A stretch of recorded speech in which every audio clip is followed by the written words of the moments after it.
There is a certain man known as the useless oldest son of Count Perdium. He is uncontrollable. He is a sword master that is stuck in his room. He is a man that is out of his mind. This man's name is Ghislain Perdium. While shaking in pain, a man in an armor contemplates about the fact that he lost to a garbage human like Ghislain. He could not believe that he who was the best knight in the north would lose to someone like that. Next to the knight, we see the bodies of several other knights. While the man was shaking in pain, someone walks up to him. The person asked him if the surrounding is cozy and warm. He told the knight that he put a lot of money into making the traps. The man talking was a knight with a nice armor and a pretty huge axe. With a cold gaze in his eyes, the man asked the knight if he likes the place. The knight became enraged when he heard this. He could not believe that a garbage human like Ghislain created a trap for him. He asked Ghislain if he knew about his plan beforehand. Our boy moved closer to the knight and told him that he knew everything. He explained to the man that he knew about how many they were, who the spies were, and who helped him with reinforcements. With a cold gaze in his eyes, Ghislain told the man that he knew it all. The knight was simply dancing in our boy's hand. The poor man could not accept this reality.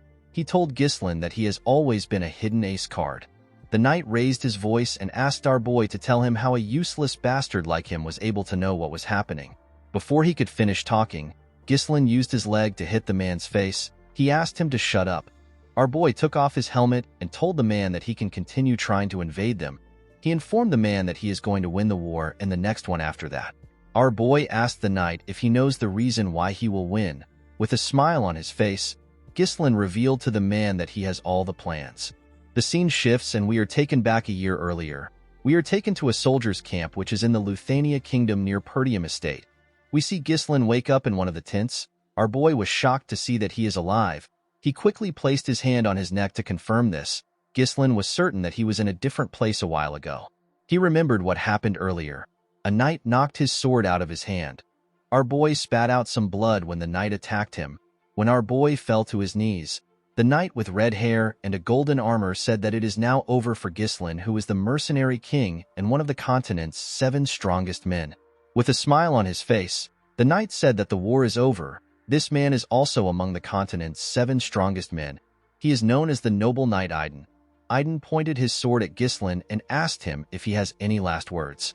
Our boy told the man that he simply regrets being unable to fulfill his revenge. While breathing heavily, Ghislain told him that he hopes he dies. Aiden smiled when he heard this. He called our boy an arrogant bastard.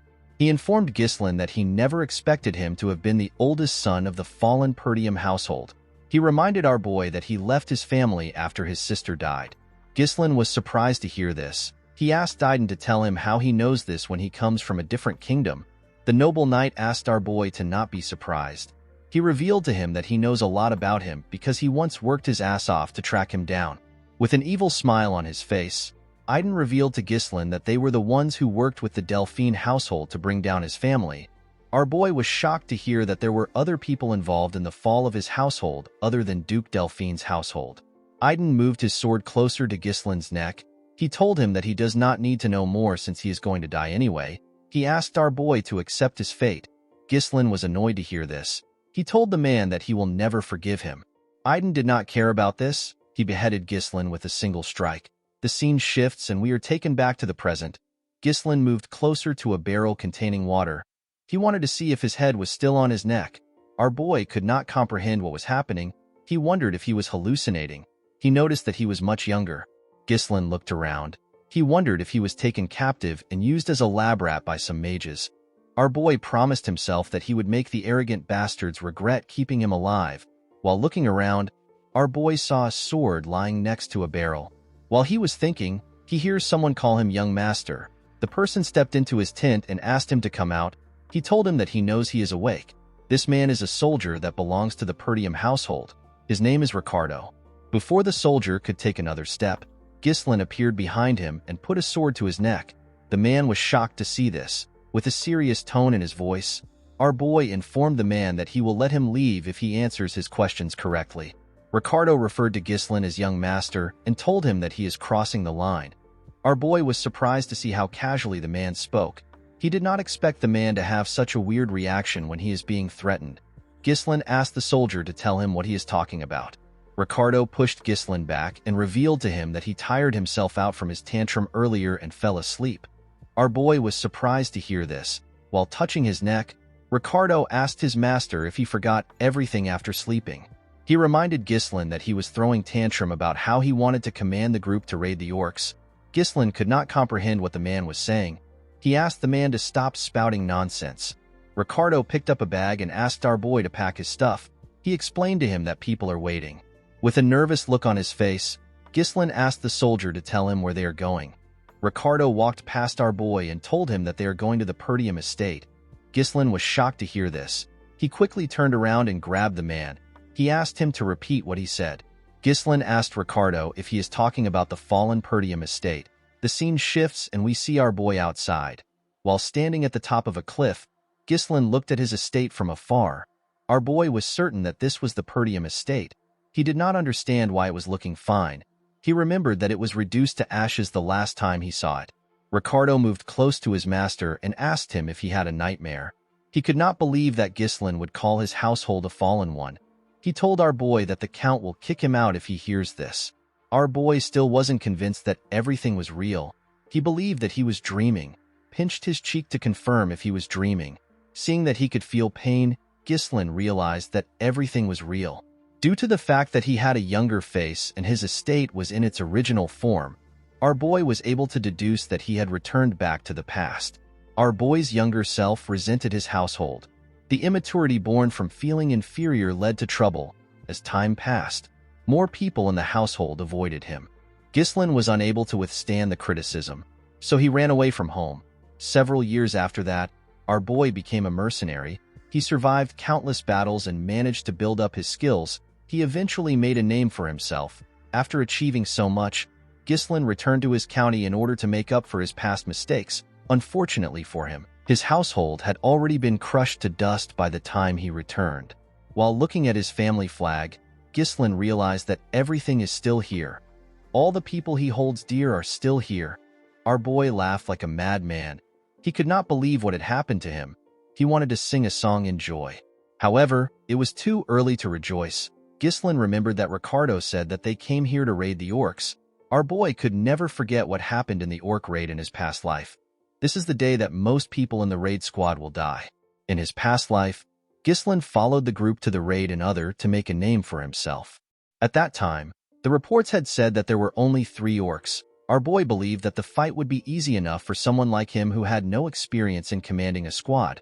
Unfortunately for him, there were more than 20 orcs. Almost everyone died because our boy had been stubborn and wanted to command a squad. Ghislain pulled himself together.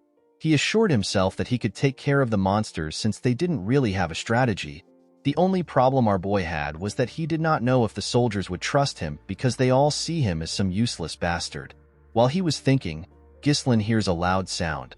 A guard post made out of wood was thrown in front of him. One of the soldiers screams and tells the others that the orcs are here. The men immediately tried to take a stance. Ghislain was shocked to see that the orcs arrived early. He was certain that this was a little more early than his past life. The orcs easily tore the soldiers apart. They overwhelmed them with their huge weapons and their bodies.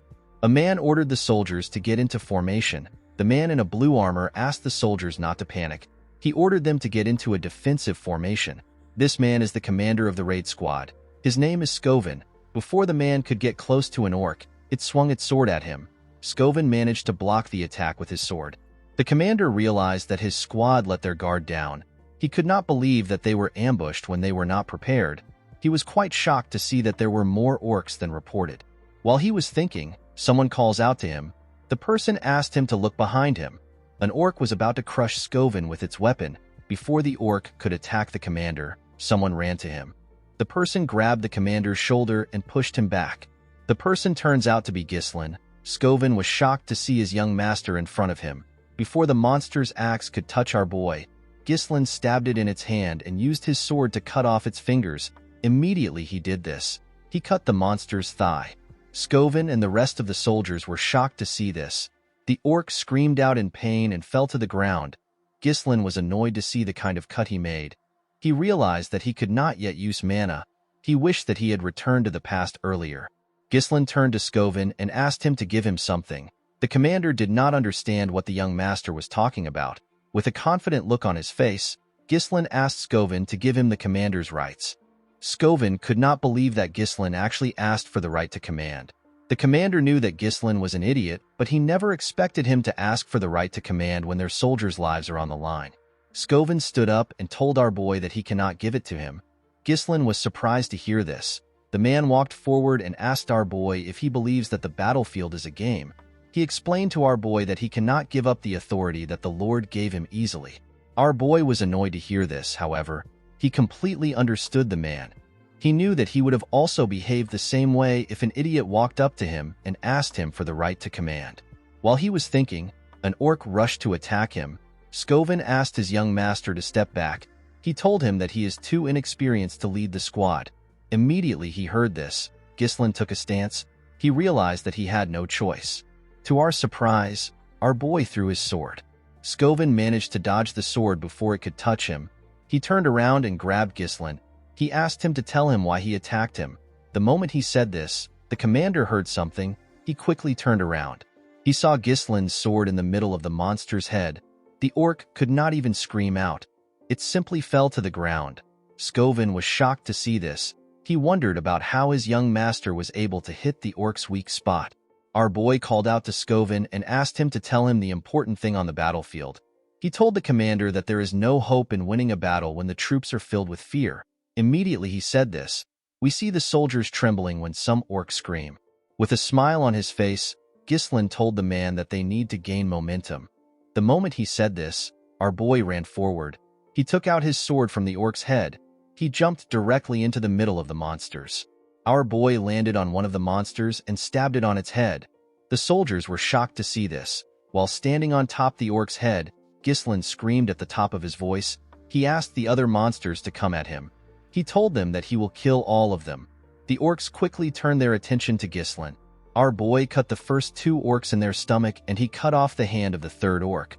While looking at the heads of the orcs flying around, Skovin wondered if he was dreaming. Even though he was a mana user, it was hard for him to do anything, and yet, his skinny young master is tearing the monsters apart. The commander quickly realized that our boy was already tired. However, Ghislain was using the smallest of movements to dodge the attack, and he used his sword to strike the orcs on their weak spot. Skovin realized that Ghislain was fighting like a manaless sword master. Our boy taunted the monsters by saying that he is still not yet warmed up. While running away, Ghislain told the orcs that they are not living up to their reputation as a warrior species. Ricardo was shocked to see all the orcs charging at his master. Another soldier next to him noticed that our boy was running away despite the fact that he was talking trash. Ricardo called out to his commander. Skovin could not comprehend what Ghislain was thinking. He believed that it was a smart move for our boy to run into the orcs to get their attention. However, the commander did not understand why Ghislain would run in that direction. He was certain that the place leads to the edge of a cliff. The moment he thought of this, Skovin realized something. He understood our boy's intentions. He quickly asked his troops to raise a shield wall. He told them that they will follow our boy. When he got to the edge of the cliff, Ghislain told himself that Skovin would have understood his intention if he is a skilled commander. Our boy blocked the monster's attacks while he was waiting for Skovin. Ghislain preferred to kill all the orcs on his own. However, his awful stamina could not handle it. With a smile on his face, our boy told himself that he has done enough. Immediately he said this. The orcs heard someone coming at them from behind. When they turned around, they saw the commander and the rest of the soldiers forming a shield wall. The men held their spears tightly. Ghislain smiled when he saw this. He said that it was perfect. The moment he said this, he jumped off the cliff. Immediately our boy jumped. Skovin ordered his troops to push the orcs off the cliff. The soldiers moved close to the orcs and stabbed them with their spears, while screaming at the top of their voice. The soldiers successfully pushed the orcs off the cliff. The orcs fell to the ground and covered the area in blood. The soldiers were shocked to see what they had done. They could not believe that they managed to kill all the orcs. Immediately they took care of the monsters. Skovin moved to the edge of the cliff. He called out to his young master. To the man's surprise, Ghislain had pushed his sword into the cliff and held on tightly. While breathing heavily, our boy smiled at Skovin. The commander was relieved to see Ghislain. He stretched out his hand and asked him to grab it. Unfortunately, our boy's stamina was bad. His grip slowly loosened. Before Ghislain could reach for the commander's hand, He let go of the sword and fell. Scoven and the soldiers were shocked to see this. The scene shifts and we see someone calling Ghislain. Our boy immediately recognized this voice. He called out to the girl whose name is Elena. Our boy remembered how the girl cried when their mother died, how she used to thank him for helping her. He also remembered how his sister told him that she hates him. Ghislain was surprised to see memories of Elena. While he was thinking, someone grabbed him. The person turns out to be Elena. The little girl told her brother that she wants to go with him. The moment he heard this, Ghislain opened his eyes. He saw himself in a room. There was a cloth on his head. Ghislain was happy to see that the soldiers managed to save him. He wondered why he had such a weird dream. The moment our boy raised his head up, he felt pain all over his body. Ghislain realized that he was suffering the consequence of pushing his body to the limit. While our boy was shaking in pain, someone steps into the room. A maid with white hair was happy to see our boy awake. Ghislain was shocked to see the woman whose name is Belinda. The maid placed the bucket she was holding on the table and told her master that she was quite worried about him. She reminded Ghislain that she told him to let the soldiers handle everything. To Belinda's surprise, Ghislain rushed to hug her. The woman was shocked to see this. She asked her master if she offended him. Our boy told the woman that he is simply happy to see her. Belinda was Ghislain's personal tutor. Since he was little, Belinda was the only one who continued to stay by his side despite his idiotic antics. However, after the Perdium family fell to ruins, Belinda went missing. Our boy was no longer able to see her again. Belinda asked her master to tell her why he is happy when they see each other every day. Ghislain believed that he needed to tell his maid the truth. He asked the woman to listen carefully to him. He revealed to her that a catastrophe will soon strike their family. The maid asked her master to explain what he means. With a serious look on his face, Ghislain told the woman that he died and came back to life. The maid laughed and told her master that she knows that the orcs almost killed him. Our boy told her that he is not talking about that. Belinda explained to him that he is the one who is in danger and not the family. While the maid was warning our boy, he realized that she doesn't believe him. Belinda asked her master to tell her what he would have done if he was too hurt to go to the festival. Ghislain was surprised to hear this. Belinda asked her master if he has forgotten. She reminded him that Elena has been waiting for this day to go to the festival with him. She explained to her master that this is a great opportunity for he and his sister to become close to each other again. While looking at a picture of him and his sister, Ghislain remembered that a festival always happens at this time of the year. In his past life, Ghislain did not have time to enjoy the festival because of his traumatic experience. Our boy asked his maid to tell him when the festival will start. Belinda told her master that it will begin next week. A week from now is the day that Ghislain's life changed. While he was thinking, someone steps into his room. Our boy was shocked to see who came into his room. On the day of the festival, Ghislain got a memory that continues to haunt him. A week from today, his sister will die. The person who stepped into the room turns out to be Elena. Ghislain ran to hug his little sister. Belinda was shocked to see this. Elena was shocked to see what her brother did. She asked him to tell her what he is doing. Our boy told his sister that he has missed her. Elena pushed her brother back when she heard this. She told him that he is creeping her out. Ghislain was shocked to see how his sister easily pushed him back. He never knew that Elena was so strong. While dusting her clothes, Elena informed her brother that she came to see him because Belinda asked her to be here. She asked him to tell her the kind of game he is playing. She asked her brother if he believes that this will make everything okay. Ghislain asked his sister to tell him what she is talking about. Elena reminded her brother that he asked her to piss off because he is annoying. He told her that he feels disgusted from just feeling her breath. Ghislain was shocked to hear that he said this to Elena. Our boy remembered that he was not the closest person to his sister in his previous life. He was actually a complete piece of shit. Ghislain apologized to his sister for his behavior. Belinda was shocked to see that her master actually apologized first. Elena asked her brother if his head is all right. She remembered hearing that an orc hit him. Our boy was annoyed to hear this. He wondered why the two of them kept saying that he got hit. He told them that he was the one who got the monsters. The moment he said this, Ghislain felt a large amount of pain in his body. Our boy fell to the ground.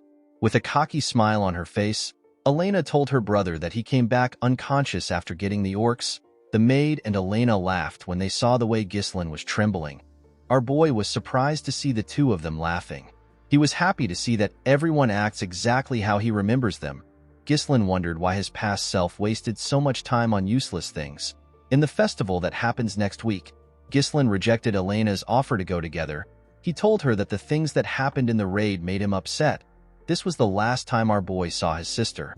Elena's body was found shredded to pieces along with her bodyguards. Ghislaine was annoyed that he did not go with his sister. While he was thinking, someone knocks on his door. 2 men in an armor open the door. These men were Elena's bodyguards. Their names are Jamal and Philip. Jamal informed his mistress that they were waiting for her. Elena asked the men if something is wrong. She reminded them that she asked them to wait outside. Jamal apologized to Elena. He revealed to her that the servants asked her to oversee their work on the festival supplies. Ghislaine was surprised to hear this. He asked the man to tell him why the maids would ask Elena to do such a thing. Belinda told her master that he does not know anything because he always lays around all day. She informed Ghislaine that there is a shortage of workers in Perdium, that even the young lady has to work. Our boy was surprised to hear this. He could not believe that they were actually short on workers. Of course, it was impossible for our boy to know anything about it because he never cared about such things in the past. Elena told her brother that she has to leave. The moment she turned around, Ghislaine told her that he wants to help as well. Elena was shocked to hear this. Belinda could not believe that her master volunteered by himself. Elena wondered if her brother really got hit on his head. In the town, we see some servants arranging and preparing for the festival. The people of the town heard Elena chasing her brother away. The girl informed Ghislaine that people will be too scared to work with him around. Our boy asked his sister if this is how she treats people that wants to help. The girl informed him that the best way for him to help is to stay out of their way. While his sister was pushing him away, Ghislaine remembered that her body was found near the slums, which is far from the festival grounds. Our boy believes that someone must have called Elena out there or forcefully moved her there. In order to prevent this, Ghislaine realized that he needs to know the ins and outs of the castle. While Elena was struggling to move her brother away, a soldier ran to him. The man referred to Ghislaine as his lord. Our boy immediately recognized this voice. He was surprised to see the old soldier. He referred to the man as Old Man Fergus. While breathing heavily, Fergus cleaned his sweat. He was relieved to see that his master was well.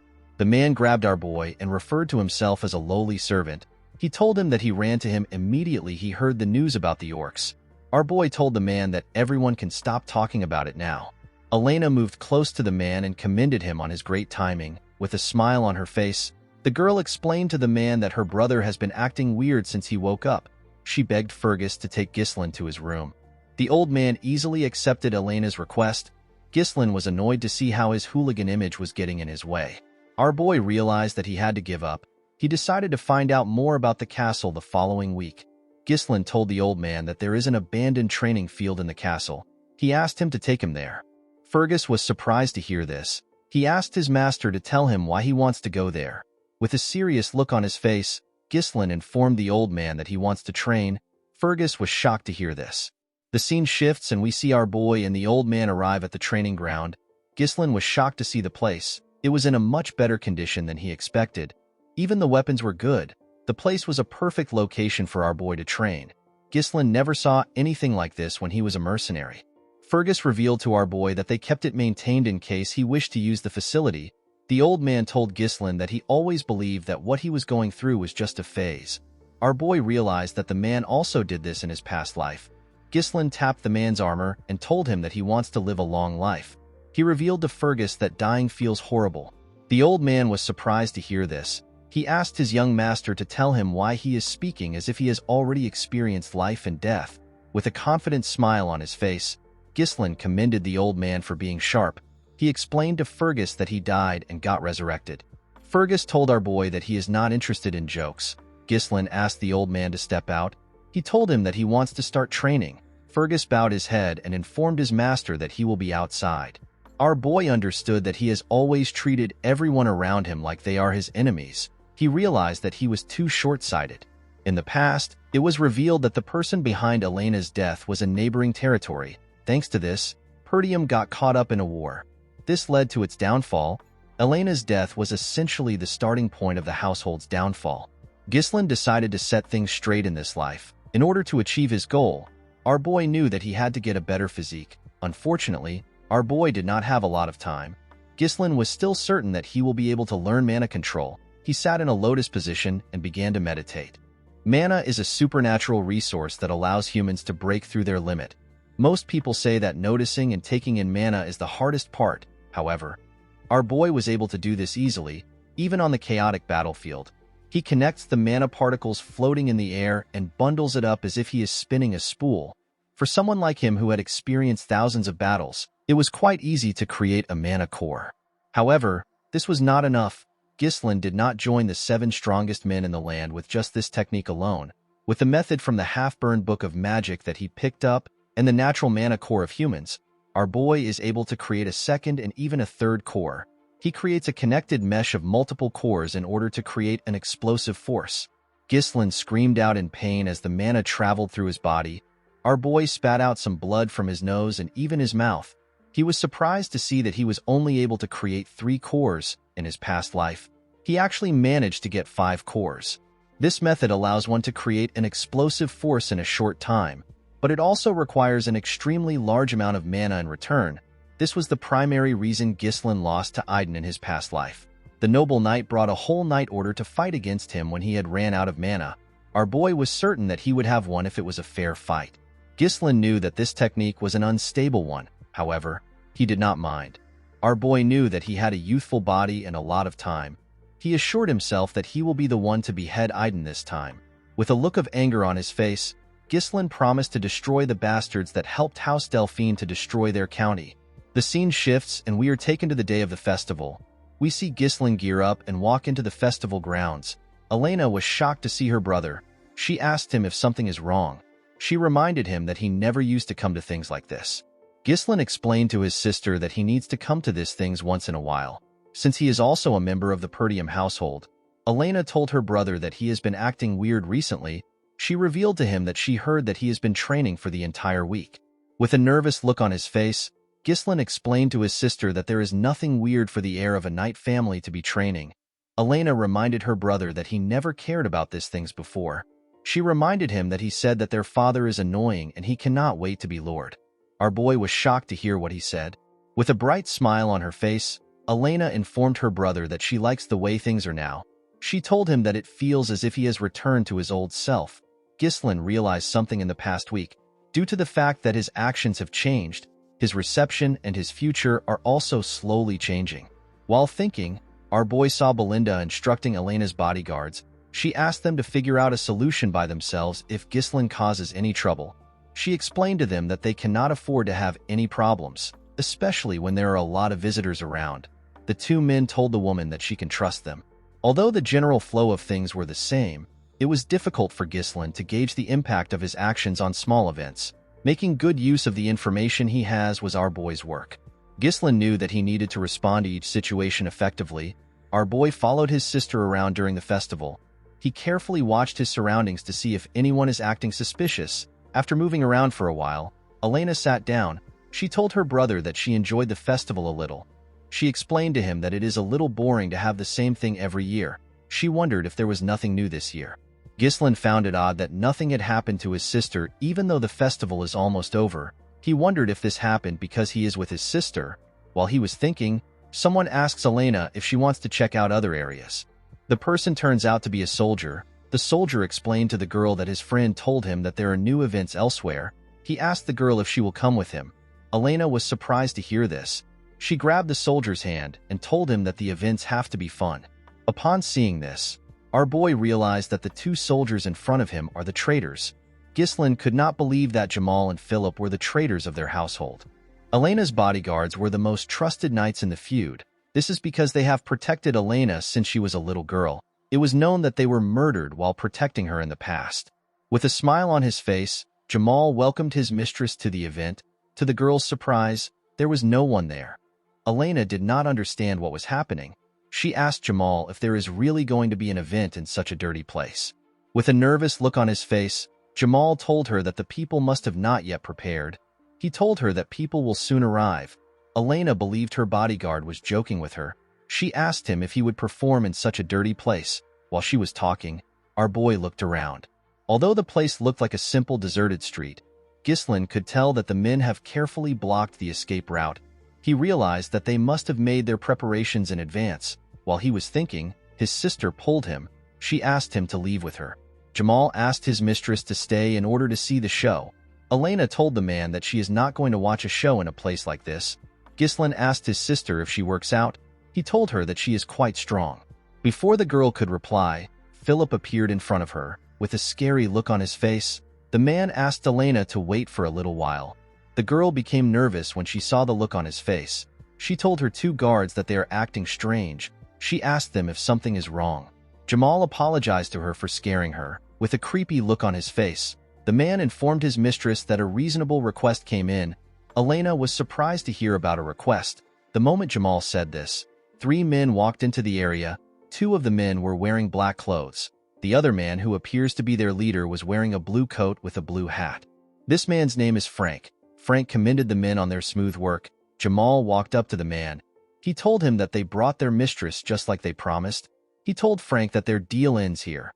Frank noticed that Ghislain was also here with Elena. He told Jamal that he never asked him to bring our boy. While trembling, Elena held her brother. With a smile on his face, Jamal revealed to the man that he will give him Ghislain for free. He told him that our boy followed them foolishly without knowing that this would be his graveyard. Ghislain asked Jamal if he really believes that he can get away with selling them out. With a cocky look on his face, Jamal asked our boy to worry about himself. He told him that they can simply run away to a faraway place. He explained to our boy that he and his friend have simply gotten sick and tired of the impoverished land which is tormented by barbarians.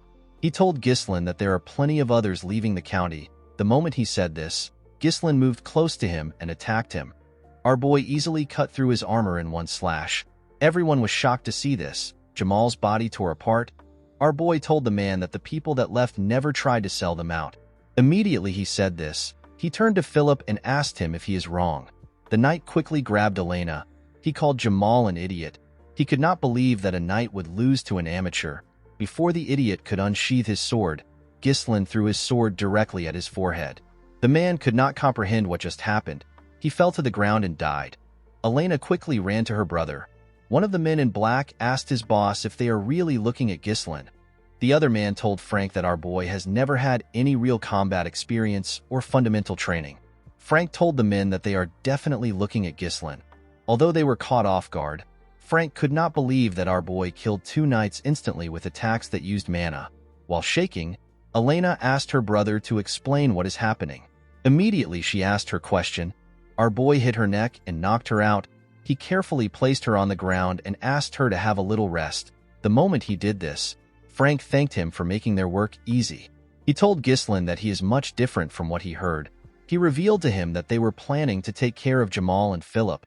The man smoked a pipe and asked our boy if he has been hiding his true skills.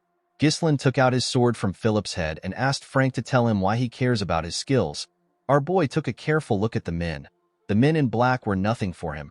However, Frank was different. The amount of mana he exudes is on a whole different level. Ghislain realized that he had to end the fight quickly. He released his mana and took out some strings. Before fighting, our boy asked the men to tell him who made the request. Frank told our boy that there is no need for a dead man to get that information.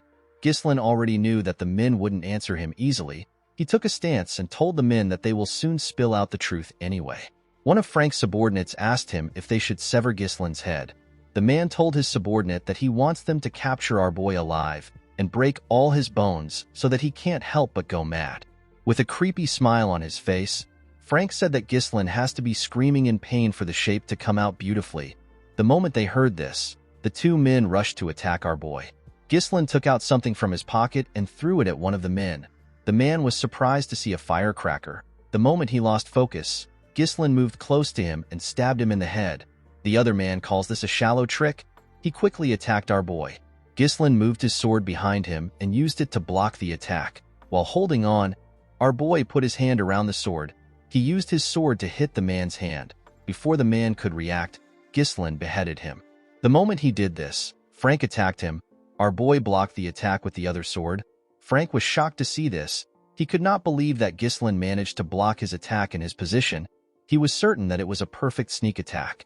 Ghislain quickly pushed the man's sword down and stood up. He made a clean cut on Frank's neck. The man's pipe fell to the ground. To our boy's surprise, Frank attacked him. While using mana on his neck, Frank told Ghislain that he is actually surprised. He told our boy that he would have lost his neck if he did not have enough mana. Ghislain was shocked to see that Frank survived an attack to his neck. He quickly realized that the man focused his mana around his neck to reduce the damage. Frank took a stance and told our boy that he does not know where he learned his strange swordsmanship.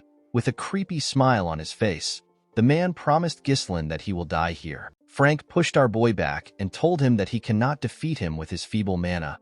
He assured Ghislain that he will die here. To the man's surprise, Ghislain smiled when he heard this. Frank did not understand why our boy was smiling. Ghislain pushed the man's sword away and made him lose composure. Immediately he did this. He used his leg to give Frank a kick on the face. Frank quickly stepped back after he received the attack. With a smug look on his face, Frank reminded our boy that his attacks won't work with his tiny mana. The moment he said this, Frank spat out some blood. He fell to the ground and began to cough heavily. The man could not comprehend what was happening. He realized that Ghislain's attack was much powerful than before. He was certain that it is impossible for Ghislain to pierce through his enhancement with his skill level. Our boy slowly walked up to the man. He revealed to him that he never expected anyone to be the true culprit of his sister's death. With a scary look on his face, he unleashed his third core and asked Frank to prepare himself. The man was shocked to see this. He could not believe that our boy's mana suddenly increased. Before he could think about it, he saw Ghislain in front of him. He was shocked to see how fast our boy had become. Ghislain attacked the assassin more fiercely. However, Frank was able to block the attacks, but the attacks were quite heavy. Ghislain did not hold back. Frank could not comprehend what was happening. His hands were turning numb just from blocking our boy's attacks. While looking at his almost ruined sword, the man reminded himself that there is usually a limited effect when someone draws a lot of mana. However, this was different for Ghislain. Frank had never heard of a method that increases mana so explosively. It was as if our boy had become a different person. While Frank was trying to regain his stance, Ghislain used his sword to crush the man's weapon. Immediately he did this. He landed a heavy strike on the man's body. He grit his teeth and pushed his sword into Frank's body. The assassin screamed out in pain. Before he could continue screaming, Ghislain placed his hand on his throat and pushed him to the wall. While holding onto his sword, our boy told the man that they need to continue their conversation from earlier. He asked Frank to tell him who requested for the assassination. The man did not care about responding to Ghislain. He took out a small blade and told himself that he will not go down so easily. He decided to take Elena along with him. Before the man could throw his blade, some strings grabbed his hand. Our boy was the one who took out the strings. He asked the man to make a deal with him. With a cold gaze in his eyes, Ghislain asked the man to not make any stupid moves. He told him that he will return his sword into its sheath. Frank was shocked to see that the threads were created with mana. He did not know when our boy had the time to create such a thing. Ghislain pushed his sword deeper into the man's body. He told him that someone on his level should be able to patch up this injury. With a horrifying tone in his voice, our boy told Frank that his level won't matter when his mana core is destroyed. The assassin was shocked to hear this. When he looked down, he saw our boy's sword glowing. He immediately began to scream. He could feel his mana scattering. Frank yelled at Ghislain and asked him if he has lost his mind. He told him that the backflow could cause an explosion and blow the whole area away. He asked Ghislain if he is planning to self-destruct. With a terrifying look in his eyes, our boy told the man that only those who are unskilled make such a mistake. He assured him that he can manage himself. Frank was shocked to see the look on Ghislain's face. He realized that our boy was not bluffing. He became certain that he is going to die. While screaming at the top of his voice, Frank revealed to our boy that he was sent by Count Desmond. According to the man, the Count needed a reason to start a war against the Perdium and the Degard families. Our boy was surprised to hear that it was the Count in Ghislain's previous life. This kind of work was left for the families that allied with the Duke's family. Our boy was annoyed to see that Duke Delphine orchestrated the whole thing without being involved. Ghislain asked Frank if this is the reason why he wanted to kill his sister. The man told our boy that he is correct. Immediately he answered. Our boy pushed his sword through his body. Frank spat out some blood and reminded Ghislain that he promised to put his sword away. Our boy smiled when he heard this. He asked the man to tell him why he is scared when he has also killed many people. Frank began to laugh when he heard this. Our boy was surprised to see this. The man moved close to Ghislain and revealed to him that nothing will change even if he dies. He told our boy that he has already finished the work of the Degard family. He asked our boy if people will listen to a punk like him. He assured him that Perdium will perish in war. The moment he said this, Ghislain grabbed his head and pushed it to the wall. With a smile on his face, our boy told the man that he was reborn after dying.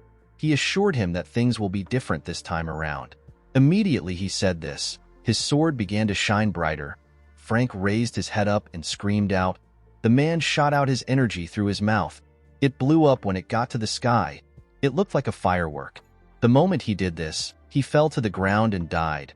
While breathing heavily, our boy looked around. He saw the corpses on the ground. He stared at his sister's unconscious body. After confirming that there was no one next to him, Ghislain threw his sword to the ground. He took a deep breath and fell to the ground. He began to cough out blood. While cleaning his blood from his mouth, our boy said that it was very easy for him to explode 3 cores when he was the Mercenary King.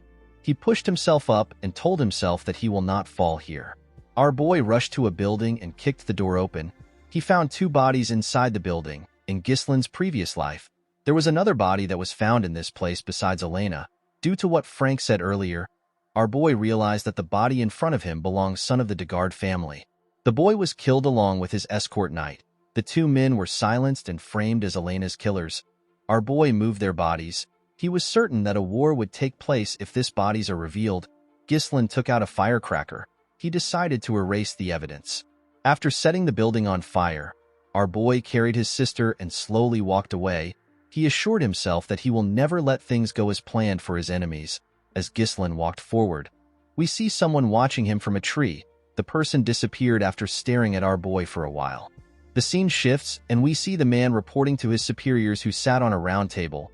The man revealed to them that the assassination was a failure. The people on the round table were shocked to hear this. They could not believe that Frank and the other 2 knights failed the mission.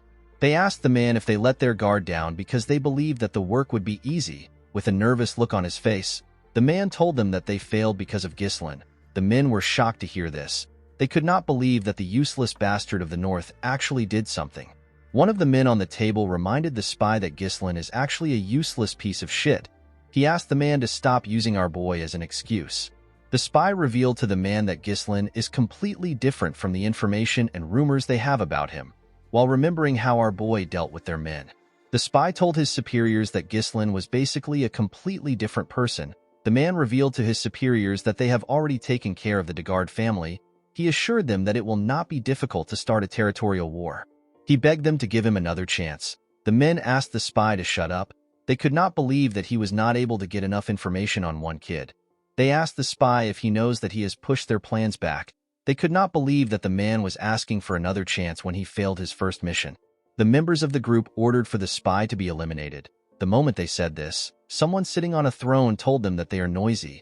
The man asked the spy to tell him the kind of chance that he wants. The spy assured the man that he can get rid of Ghislain. The man asked him to tell him how he wants to do this. The spy revealed to the mysterious man that he will make a duel happen naturally. He told the man that he has someone in mind. The men on the table asked him to tell them who he plans to choose.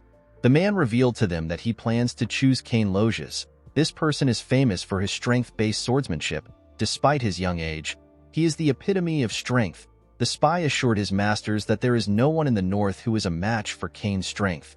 According to the man, Cain is Ghislain's cousin, so it won't be difficult to get them to meet for a duel. With a cold gaze in his eyes, the mysterious man told his subordinate that he will not be granted another chance after this. The spy assured the man that he will not disappoint him. The scene shifts and we are taken to the training hall of the Perdium household. Fergus stepped into the room and told his master that it is already meal time. The moment he said this, he saw something coming towards him. Our boy placed his thread on a sword next to the man. He wrapped the thread around the sword and used it to pull it to himself. Ghislain carefully moved his sword. He wanted to see how easy the thread was for him to handle. While swinging his sword, our boy saw the old man. Fergus moved close to his master and apologized for interrupting his training session. He asked his master to tell him how he was able to drag the sword. Ghislain showed the man the thread. He told his knight that the technique is known as mana thread. It is a way of using mana as a string. In our boy's past life, he used this technique all the time. However, at his current skill level, Ghislain needs to implode his core in order to use it like before because he is lacking mana. The only way our boy can use mana while using his threads is to create a smaller amount of threads. The old man was surprised to see his master's technique. He always believed that he had trained his mana well, but he had never seen something like this. Fergus did not know how his master was able to create this technique with mana. He was certain that Ghislain did not have any skills and he had not trained for a long time. Our boy asked the man if he needs something from him. Fergus told his master that he actually stopped by to tell him something. He bowed his head and thanked Ghislain for protecting his little sister. Our boy was surprised to see the old man thanking him. He told him that he did what he should have done. He asked Fergus to eat with him. A few days after that, the festival was paused. This was expected because a knight tried to traffic the young lady. Inside the castle, we see Elena complaining to her brother. She told him that no one believes her when she says that he saved her. She asked her brother to say something to the people. Ghislain assured her that it is fine. He told her that no one will believe him either. Belinda was annoyed when she heard what Elena said. She was annoyed to hear that Jamal and Philip were trying to take her. She believed that the knights were trying to take Elena for themselves. She told her mistress that she always believed that the two men were perverts. Ghislain was happy to see that his sister actually managed to survive.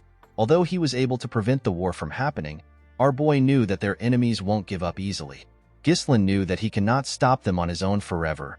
He realized that he needed to grow his own military force. While he was thinking, a maid stepped into the room. She brought a cart containing their food. Our boy realized that he needed to get into politics if he wants to get the things he needs. The maid placed the plate on Ghislain's part of the table. When he opened the plate, he saw a piece of potato.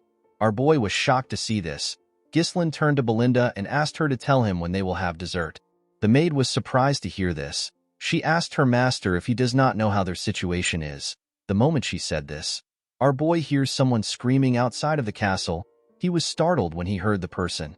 At the gate of the castle, we see a chubby bearded man asking the Perdium household to compensate him for the damage they have caused with the cancellation of the festival. It wasn't just the chubby man that demanded this. Other men were also asking for compensation. They were holding pitchforks. They asked Ghislain and his sister to come out. They asked them to stop wasting their money. The guards begged the men to calm down. Our boy looked outside the window to see what was happening. He did not understand what was going on. Belinda told her master that she knew this would happen. She revealed to Ghislain that their county is full of merchants who make a living from the profits that come from the festival. The profit was good enough for them last year. However, since the festival was cancelled after just one day, it is expected for the merchants to be angry. Ghislain was shocked to hear this. He never expected the county to be in such a bad situation. Our boy turned away from the window. He realized that he needed to stop the merchants. He was certain that they will get more aggressive if he doesn't do anything. Ghislain asked Fergus to tell him what the soldiers are doing. He asked him to send the soldiers down to calm the crowd. Fergus revealed to our boy that they do not have any soldiers. Ghislain could not believe what he was hearing. The old man explained to our boy that most of their soldiers have been dispatched to the Forest of Monsters for reconstruction because of the orc raid. Ghislain was annoyed to hear this. Perdium is basically eternally at war because of the barbarians in the north. On the other side of the county is the Forest of Monsters. Monsters can come from this place at any time. Ghislain could not believe that they did not have any money or soldiers. He moved Belinda to the side and told her that they need to talk. He reminded the maid that she is the one who manages his money. He asked her to use his money to calm the merchants down. With a surprised look on her face, Belinda told her master that he does not have any money left. Our boy asked her to tell him the reason. The maid reminded her master that the count cut off his allowance because he used to spend money like water. Ghislain could not believe that he was broke. He asked Belinda to lend him some money. The maid told her master that she doesn't have any cash at all. The scene shifts and we see Ghislain looking at the town through his window. Our boy could not believe that his family was in such a terrible situation. He wondered about what they actually have. Our boy knew that he could not do anything if he does not have any funds. Even if he has knowledge of the future, it does not matter without money. Ghislain realized that he needs to get money first. He wondered if there was something on the estate that could change his situation. While he was thinking, Ricardo barges into his room. Our boy was surprised to see the soldier breathing heavily. He asked him to tell him why he is in a hurry. With a worried look on his face, Ricardo revealed to his master that there is a problem. He told him that Kane wants to see him. Ghislain was shocked to hear this. The scene shifts again and we see Scoven breathing heavily. The man's face was heavily bruised. While he was trying to regain his stance, his opponent gave him a heavy punch on his face. The person punched the man on his chest plate. The attack went through the armor and damaged the commander on his chest. The moment he took the attack, he fell to the ground. At the entrance of the bar, we see Ghislain arrive. Our boy saw the commander fall to the ground. Scovin called out to his young master when he saw him. Our boy was annoyed to see this. Cain welcomed Ghislain. When our boy raised his head up, he saw a huge boy in front of him. With a smile on his face, Cain greeted his cousin. Ghislain took a careful look at Cain. He immediately remembered the boy's face. Cain is the heir of the Loges County. This is a county that his family has an alliance with. At this point in time, Cain was Ghislain's only friend and his enemy. While Scovin was shaking on the ground, Cain came down the stairs. Ghislain asked Ricardo to explain the situation to him. According to the soldier, he and the commander came to the tavern because they heard a report about a disturbance. When they arrived at the tavern, they found Cain with his escort knight. The arrogant boy recognized them and asked them if the rumors about Ghislain are true. Scovin explained the details of the rumors to the boy. Before the man could finish talking, Cain grabbed his mouth. With a creepy smile on his face, he asked Scovin to stop lying to the heir of the Loges County. This was how the idiot started to beat the commander. Cain asked Ricardo to tell the story well. According to the boy, the commander told him that our boy, who has never trained in his life, took down an orc with his bare hands and dealt with the traitorous escort knights on his own. Cain told Ghislain that he had to give the commander a little wake-up call to knock some sense into him. With a creepy smile on his face, Cain told Ghislain that none of this would have happened if he had not lied in the first place. Our boy immediately understood why the arrogant idiot was behaving this way. He remembered that Cain always treated him like his subordinate. Every time the arrogant boy visited Perdium, he always made a mess, even after Cain caused so much trouble. No one could say anything because Ghislain was basically his subordinate. No one in the county could look down on Cain. Unlike Ghislain, who always had an inferiority complex, Cain's confidence and bold demeanor were praised as qualities befitting of an heir. Thanks to this, Ghislain was criticized more by the people. Our boy smiled when he remembered this. Cain was surprised to see him smiling. He never expected this reaction. Normally, Ghislain would have charged at him after receiving this much provocation. The scene shifts and we are taken back some hours earlier. At the Loges County, Cain hears the spy ask him to kill Ghislain. The boy was shocked to hear this. The spy assured him that the esteemed one will support his family if he succeeds. Cain explained to the man that it is not difficult to deal with our boy, however, it is still an issue to kill the heir of a county. He asked the man to tell him how he is supposed to eliminate our boy.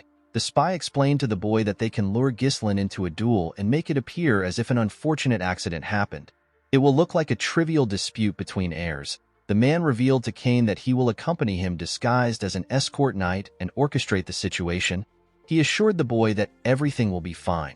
With a smile on his face, the spy told Cain that this is a very rare opportunity even for him.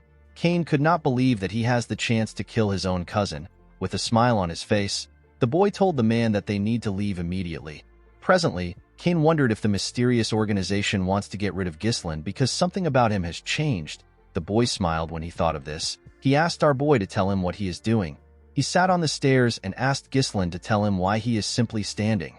He asked our boy to bring the thing that he has prepared for him. Ghislain asked the boy to tell him what he is talking about. Cain told his cousin that he heard that the festival was interrupted.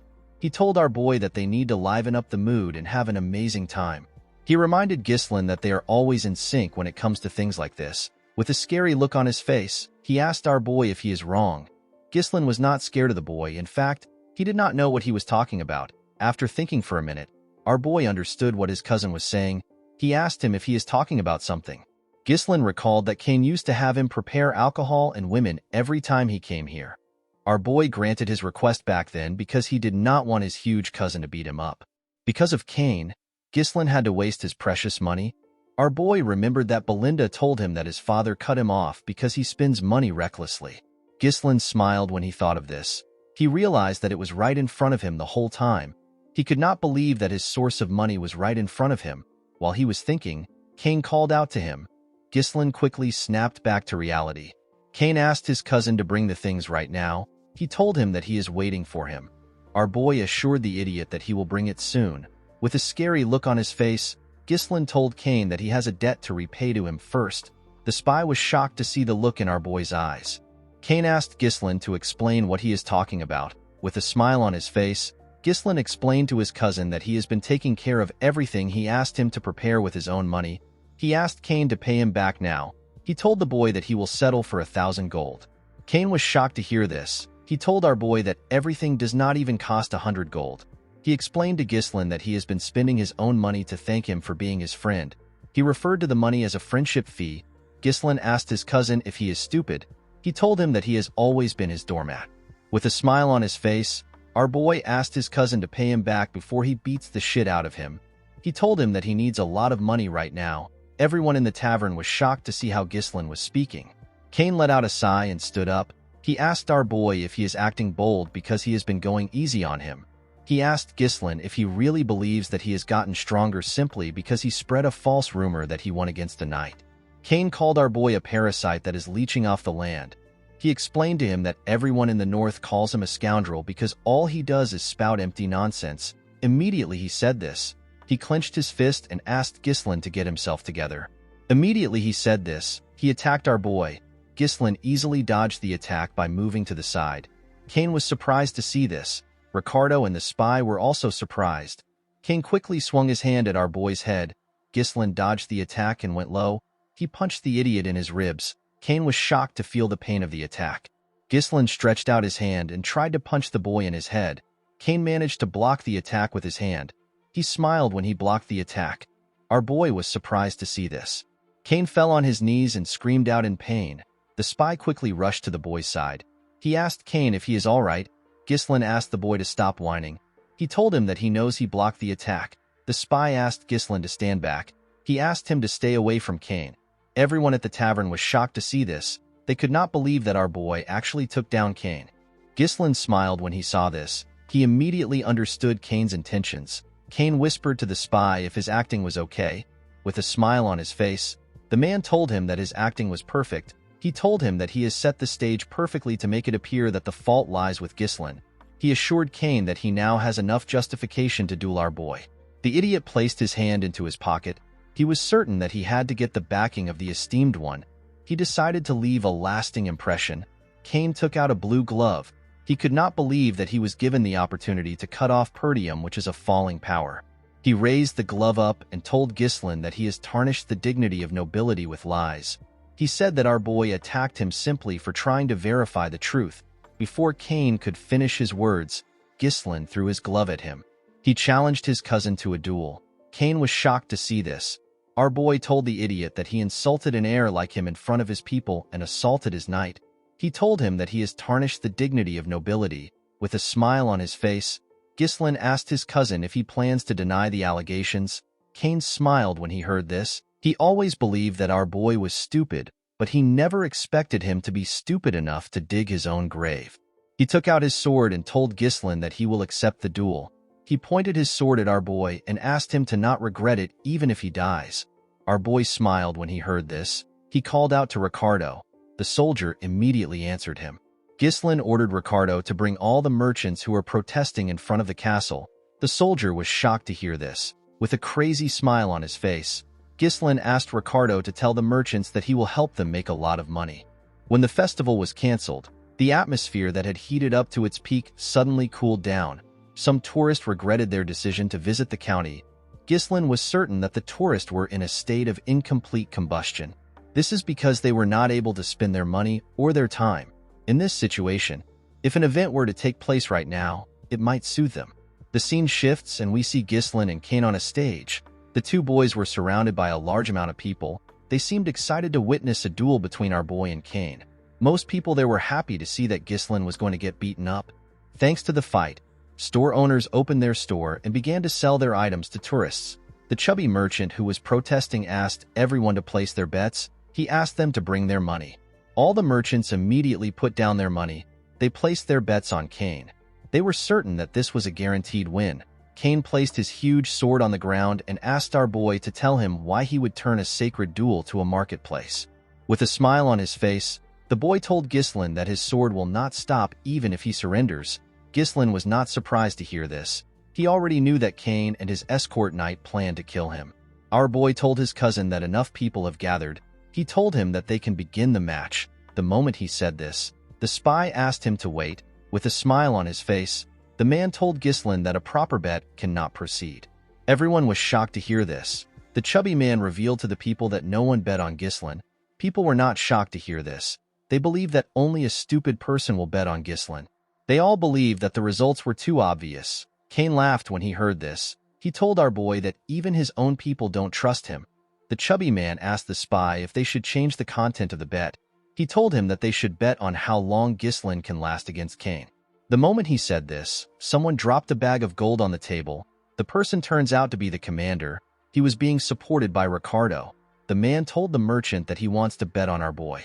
Ghislain smiled when he saw this. Another person dropped a huge bag of gold on Scovin's bag. The person turns out to be Elena. The girl told the man that she wants to bet on her big brother. Ghislain and everyone there was shocked to see this. The girl asked the merchant if the money is enough. After carefully counting it, the man told her that it is enough. Belinda reminded Elena that she advised her not to do this. Cain told them that they made him wait for no reason. The referee asked the boys to get ready. Ghislain reminded Cain that he is older than him. He told him that it will look a little strange if he makes the first move. The boy was shocked to hear this. Ghislain took out his sword. He asked Cain to come at him. Cain did not understand what our boy was thinking. He went down and told Ghislain that it is a little late for him to act like an older brother. The moment he said this, they were asked to start the fight. Immediately he heard this. Cain jumped up and rushed to attack our boy. He used his momentum to hit Ghislain with his heavy sword. Our boy managed to block the attack. He was surprised to feel the weight of the sword. With a smile on his face, Cain told him that he has already stooped too low to act like an older brother. He used his sword hilt to push Ghislain back. He grabbed his blade and used its hilt to attack Ghislain's head. Our boy managed to dodge the attack by going low. The moment he saw this, Cain tried to kick him with his leg. Ghislain was able to dodge the attack, but Cain's leg still destroyed the ground. Everyone was shocked to witness Cain's strength. They could not believe that he did not even give our boy the chance to attack. With a cocky look on his face, the idiot smiled at our boy. Ghislain never expected him to be so proud. Belinda began to panic after she saw Cain's strength. She grabbed Elena and told her that they need to stop the fight. The spy smiled when he heard this. He knew that it was already too late. No matter who the opponent is, they are trapped the moment they decide to cross swords with Cain. The opponent is overwhelmed by his immense strength, and they will become consumed by the thought that there is no chance to counterattack. The opponent will end up using all their energy on evading attacks. In the end, the exhausted opponent will leave an opening after dodging for a while, and they will meet their end. Cain has always won this way. The idiot began to attack Ghislain more aggressively. Our boy managed to dodge the attacks. Cain smiled when he saw this. He told our boy that he is still as slippery as ever. He noticed that Ghislain's skills have actually improved since the last time they met. He stopped attacking with his blade and turned it around. He grabbed the blade with his bare hands and swung his sword hilt at our boy. He told our boy that he has always been good at running since they were little. Ghislain managed to use his sword to block the attack. To his surprise, Cain used the hilt to grab him and toss him up. Everyone was shocked to see this. The man smiled when he saw this. He believed that our boy was finished as he slowly descended back to the ground. Ghislain said that he wanted to go easy on his cousin. Unfortunately for the poor bastard, he crossed the line. Our boy gathered mana in his legs and carefully landed. Immediately he landed on the ground. He charged at Cain. The boy was shocked to see how fast Ghislain was. Our boy landed an attack on his stomach. Cain was shocked to see this. The spy could not believe that our boy returned to a stable state by condensing mana into his leg. Ghislain informed his cousin that his swordsmanship is ignorant. He could tell that Cain believed that he was the strongest just because his opponent would get scared if he showed a little bit of strength. Our boy took a stance and told Cain that he will open his eyes. Cain was annoyed to hear this. He rushed to attack him. Ghislain used his leg to kick the boy's sword in order to push him back. Before the sword could reach our boy, he jumped up and moved to the side. As he went back down, Ghislain struck Cain on his shoulder down to his hand. Cain pushed his sword forward. Our boy dodged the attack by moving to the side. He then used his leg to press Cain's sword down. Immediately he did this. He cut Cain close to his neck. Blood began to gush out of the places where Ghislain struck earlier. Everyone was shocked to see this. The crowd began to cheer. No one expected Ghislain to show this level of skill. Some people began to regret the fact that they bet on Cain. Elena asked the maid to see what she is talking about. Scovin smiled when he saw this. Cain noticed that he had shallow wounds. He was certain that Ghislain could have gone deeper if he wanted. He wondered if he did it on purpose. The boy did not understand what was going on. He did not understand how Ghislain got this level of swordsmanship. Our boy glared at his cousin. He threw his sword away. He believed that the large gap in their skill will not provide enough entertainment for the people. He told his cousin that he will fight him barehanded. Cain was annoyed to hear this. Ghislain explained to the boy that he wants to use this opportunity to educate him. He rolled up his sleeves and told Cain that he will be educating him with his bare knuckles. Cain was shocked to hear his cousin say that he will educate him. Ghislain explained to Cain that he is not a match for him in swordsmanship, so he wants to give him a handicap. He told the boy that it is better for them to have a barehanded fight which he excels in. With a serious look on his face, Ghislain told his cousin that he will now add 2,000 gold, which is twice the original bet. He told Cain that he bet that he will win. Everyone was shocked to hear this. They could not believe that our boy added 2,000 gold to the initial bet. The spy was more shocked than everyone else. He could not believe that Ghislain actually dared to challenge Cain to a barehanded fight. The man was happy to see that our boy's insanity finally helped him. He believed that fortune was still on his side. Before the fight began, the chubby merchant asked everyone to place their additional bets. He told them that the event is now a barehanded fight between Ghislain and Cain. Some people believed that our boy was stupid for challenging Cain to a fight that involved sheer force. They decided to bet on Cain. Others believed that our boy knew what he was doing. They decided to bet on him. Cain could not believe that his cousin wanted to fight him with his bare hands. He asked Ghislain to do what he wants. He grabbed his weapon and threw away his coat. He raised his weapon up and told his cousin that he will use his sword. The moment he said this, he rushed to attack our boy. Belinda was annoyed to see this. She asked her master to pick up his sword and defeat the bastard. Immediately she said this. Cain swung his sword at his cousin with the intention of killing him. Ghislain smiled when he saw this. He realized that he needed to knock some sense into his cousin. The moment he thought of this, he went down to dodge Cain's attack. Cain tried to move his sword closer to cut our boy. Ghislain quickly moved to the boy's side. Our boy punched Cain in his lap. Before Cain could react, Ghislain gave him a heavy punch on his jaw. This attack made the boy lose his balance. He quickly fell to the ground. Cain could not comprehend what was happening. He did not know how a loser like our boy was able to display such movements. Everyone began to scream when they saw how their young master fought. They slowly understood that Ghislain might actually win. With a cold look on his face, Ghislain asked his cousin to get up. He told him that he has not even gotten started. Cain was annoyed to hear this. He raised his sword and rushed to attack our boy. He swung his huge sword at our boy when he got close to him. Ghislain easily dodged his attacks. Our boy grabbed his cousin's arms. He twisted it and locked Cain down. Before Cain could do anything, Ghislain used his knee to give him a blow in his rib. The poor boy spat out some blood. Cain could not accept what was happening. Ghislain could not even look him straight in the eyes until now. Our boy used to bow down on his own when he saw Cain. The boy could not understand what was happening. He believed that it would have been simple for him to kill Ghislain and secure his family's future. After Cain spat out some blood, our boy did not give him the time to rest. He pounded him without stopping. He beat the shit out of Cain. By the time Ghislain stopped, Cain's face and entire body had already swollen up. The boy trembled in front of our boy. Ghislain grabbed his hair. He told the boy that he pities his father. He explained to his cousin that his father helped Perdium until he was on the verge of demise simply because he was friends with our boy's father. Unfortunately, his son had a different idea in his mind. Upon hearing this, Cain remembered something. A few years ago, we see Cain arguing with his father. He could not believe that his father wanted to send more support to the Perdium County. He reminded his father that they are also having a hard time right now. He asked his father to tell him why he continues to invest in a land that is withering away. He told him that it is like pouring water into a cracked bucket. He reminded the Count that it has not been a week since he returned, and yet he is already going back to help Perdium. Cain asked his father not to leave. He told him that everyone is asking him to stay. He asked his father to tell him why he insists on helping Perdium. Count Loges turned around and told his son that he is doing all of this because he is friends with Count Perdium. Cain finally understood what his father was talking about. The moment the boy remembered this, he saw Cain's fist coming close to his face. Cain closed his eyes out of fear. Upon seeing this, Ghislain told his cousin that he has done enough. When Cain opened his eyes, he saw our boy's hand in front of him. Ghislain asked his cousin to get up. Cain was surprised to see this. He faced his head down and told our boy that he accepts his defeat. Everyone was shocked to see this. The crowd began to chant their young master's name. They could not believe that he actually won. Some people regret betting on Kane, while others were thankful that they ended up betting on Ghislaine. Elena was happy to see that her big brother won. Belinda and the two soldiers were shocked to see that their master actually won. The spy got on the stage and called out to Kane. He moved close to him and began to yell. He asked Kane to tell him why he would accept his defeat just because he had a little bit of a disadvantage. He told the boy that he trusted him. Kane ignored him and told him that he is done. He told him that they need to leave. The man was annoyed to see that he chose a weak brat. While he was thinking, Ghislaine called out to him.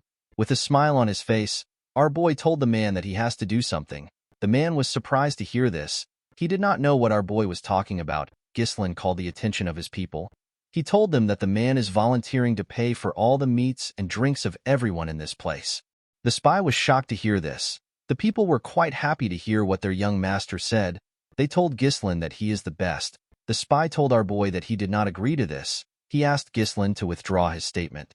Ghislaine placed his hand on the spy's shoulder. He explained to him that this is the price he has to pay for losing the duel. He told him that he expected him to have this much money. Our boy explained to the man that this money won't be deducted from the bet. Ghislaine pressed the man's shoulder and reminded him to add 2,000 gold to the bet that they originally set at 1,000 gold. With a horrifying look on his face, our boy told the spy that he already knows what will happen if he tries to run.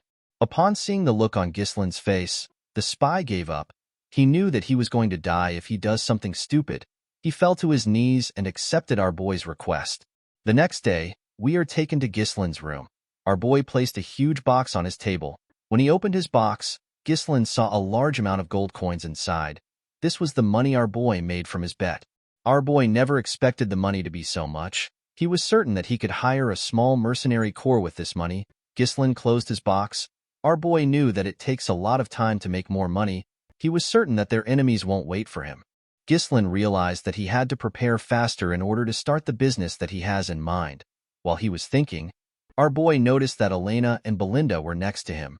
With a nervous look on his face, Ghislaine asked them if something is wrong. With a bright smile on her face, Elena asked her elder brother to tell her where he plans on spending all his money. Our boy asked her if she wants some money. The girl told her brother that she is simply curious. Belinda told Elena that she already knows where he will spend it. She reminded her that Lady Amelia's birthday is coming soon. She asked her master if he put up a show because he wanted to buy Amelia an expensive gift. She told him that he is so easy to read. Elena could not believe that her brother was working so hard to look good in front of his fiancée. Ghislaine was shocked to hear this. He could not believe that he had a fiancée. Our boy asked his maid and his sister if he really has a fiancée. Belinda asked her master to not be shy. She told him that he does not need to play dumb just because he is embarrassed that they knew what he was thinking. Elena reminded her brother that they are talking about Amelia from the Rayfold County. Ghislaine's expression became grim when he heard the name of the county. Our boy remembered his fiancée. He remembered her as a spider. Amelia Rayfold is a noble among nobles. She is known for her kind nature and her actions towards everyone regardless of their status. She gained the deep support of the people of her territory. However, Amelia would later incite a rebellion and come to be known as the Witch of the North. She joined hands with the Delphine Duchy to drive the final nail into Perdium's downfall. Ghislaine remembered the girl as a traitor. Our boy smiled when he thought of this. He asked Belinda to tell him when their father will return. The maid told him that the Lord will be back in a week. Our boy realized that a week is enough for him. He stood up and told Belinda that he will be visiting the Rayfold County. Belinda was surprised to hear this. She told her master that it is not yet Amelia's birthday. She asked him to tell her the reason for his visit. Our boy revealed to her that he wants to get money from the county. The scene shifts and we see a beautiful noble lady place her shoes on the ground.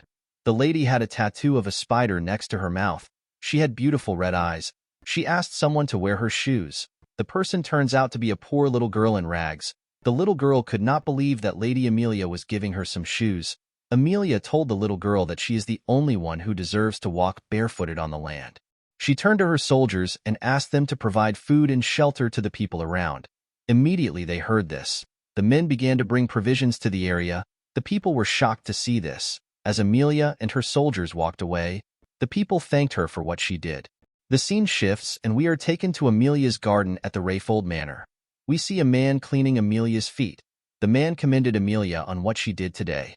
This man's name is Bernaf. He is Amelia's escort knight. While petting her cat, Amelia revealed to her knight that her father has always demanded absolute obedience from the people of his territory. According to Amelia, the common folk will always follow those who keep them warm and well-fed. Bernarf told his mistress that she has now won the hearts of the people. He assured her that her kind nature will be favorable in the future successor competition. The moment she heard this, Amelia used her leg to hit Bernarf's face. She asked him to tell her what happened in the duel against the finest sword of the north. Bernaf apologized to his mistress. He explained to her that he wanted to avoid needless attention. He told her that people will begin to pay attention to her if he won the duel. He reminded Amelia that it is not yet time for her to show her claws. He kissed his mistress's feet and told her that his blade belongs to her.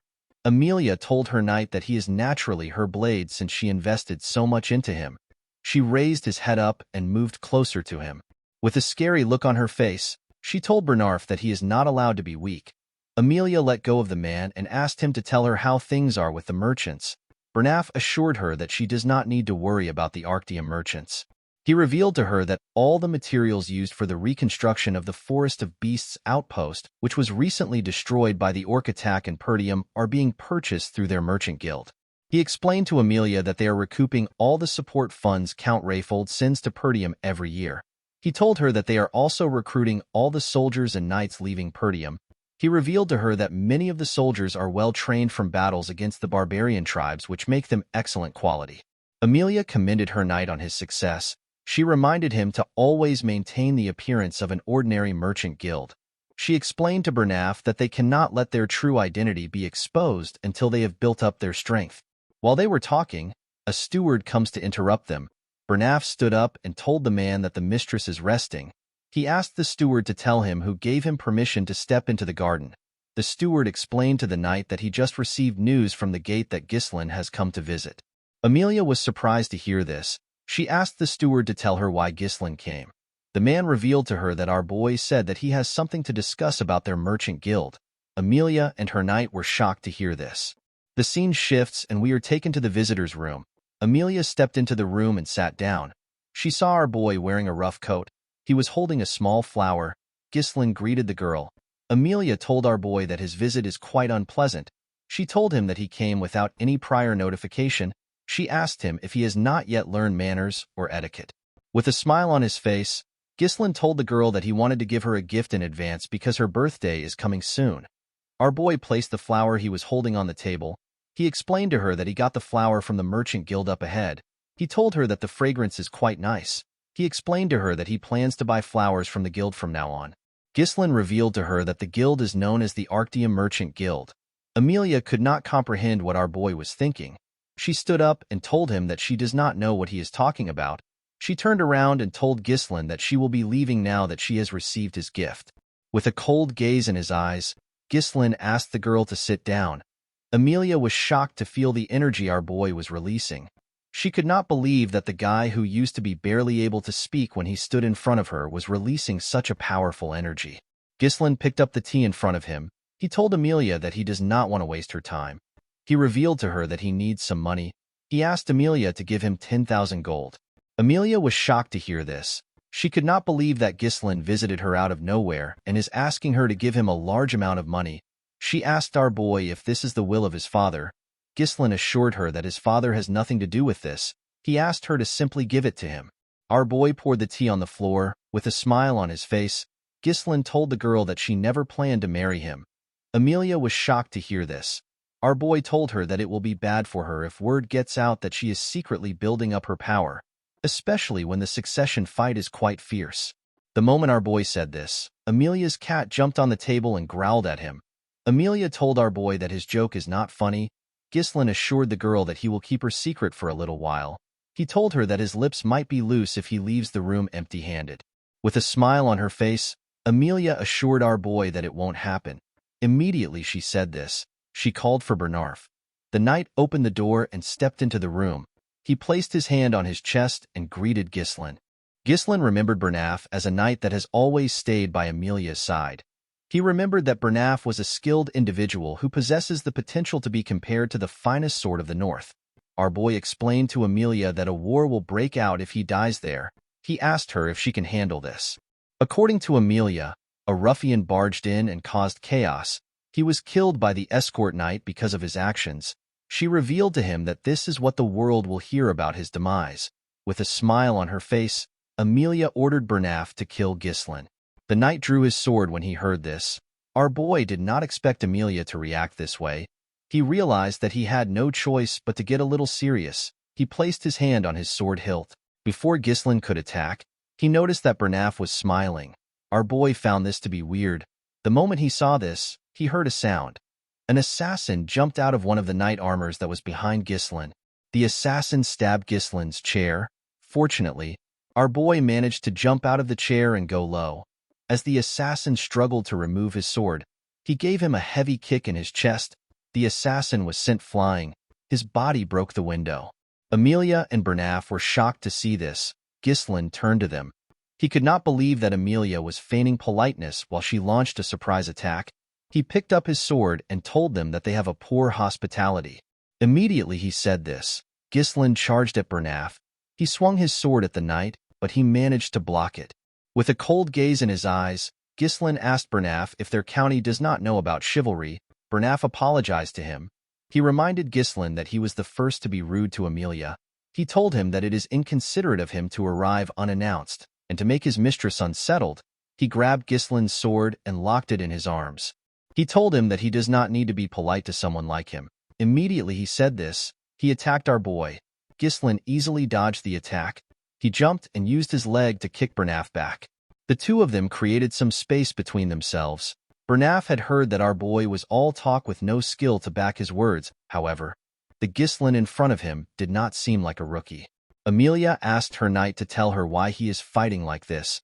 With a look of anger on her face, she ordered Bernaf to bring her Ghislain's head.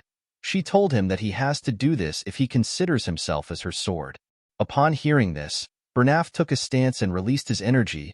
He asked Ghislain to step forward. Our boy smiled when he heard this.